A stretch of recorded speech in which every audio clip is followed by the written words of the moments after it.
So welcome to our reimagined World of Disney store. I'm Kevin Lively from Walt Disney Imagineering. I'm with the story development team. I'm a writer. And our story development team, we're able to, well, develop stories. It's not just a clever name. So for this instance, we were able to develop a really cool, elaborate backstory to a place that only has about 20 years of actual history. But in our story, we were able to push that timeline back all the way like to the 1930s and 40s.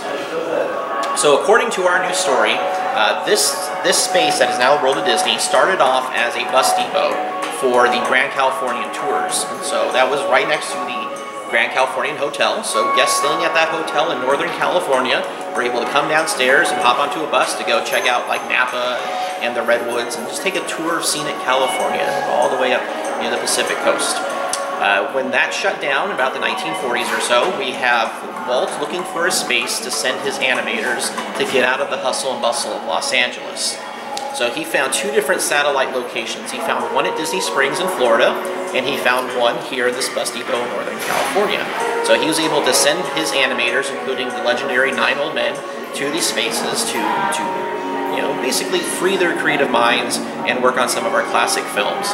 And according to our story, they worked here in this space and in Florida all the way up until 1989, which if anybody knows our Disney Parks history was the opening of the Disney MGM Studios, which is now Disney Hollywood Studios, which on opening day featured an actual animation studio.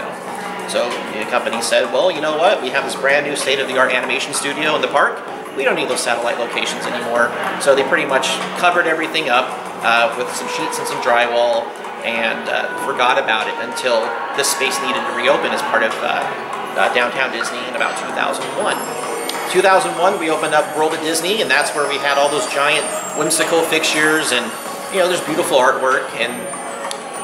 But earlier this year, we're like, that space really needs a sprucing up. So we came in here and we started taking down drywall. That's where we found all this beautiful brick. And we found these great ghost graphics dating all the way back to those tour buses, advertisements to book your tour departing daily. And we have, you can take an adventure through California.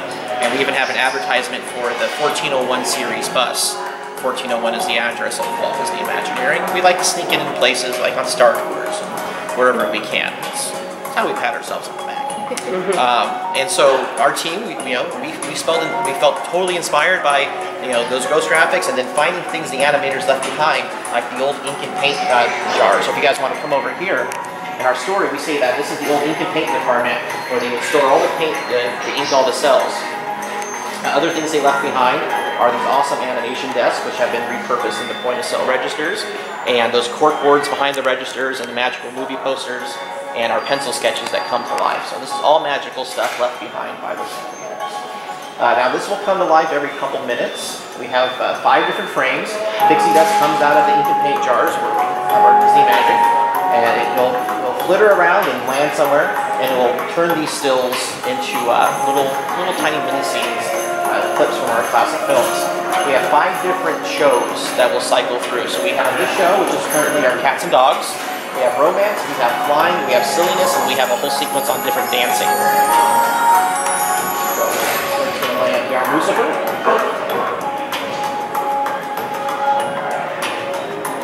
So it was really fun going through and finding all these clips. Finding certain shots where the camera doesn't move is actually a lot harder than you think. Things actually move around a lot in animation. So we were able to find clips that fit these different themes. And the 1989 date I put in there, both because it made sense, story-wise with the animation studio opening up, but also selfishly as a way for me as a Disney geek. I grew up Disney. I grew up coming here. I worked at the parks for 5 years before coming to Imagineering. To get attention on some films that wouldn't normally get enough love, films like Sword in the Stone, Robin Hood. We even have a drawer labeled Black Cauldron. So the latest thing you'll see in this space, as far as the magic is concerned, will be Beauty and the Beast, which would have started production around 1989. So Little Mermaid is there. We have The Rescuers. All these cool classic Disney animation tales are able to get some attention, which is great. These are the animation desks. These are, I think Stephanie already probably spoke to these. But this one's our Mark Davis desk. Did she take you through this? Great. Okay, cool. So it was really important for us because Mark was also part of Walt Disney Imagineering, or what at the time. So we probably covered a lot of stuff already. So I think the nice part about this project is we've added so many different layers. So for the average guest just walking in, just I'm here to buy a t-shirt, it's a beautiful store, but the more time you spend, you'll start to notice just like little subtle things, that come to life.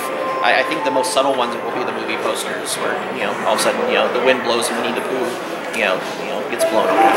And so it's going to be those little things, and then walking by those pencil sketches, they did such a fantastic job. It doesn't look like we just threw an iPad up there or anything. It actually looks like a piece of paper that's coming to life.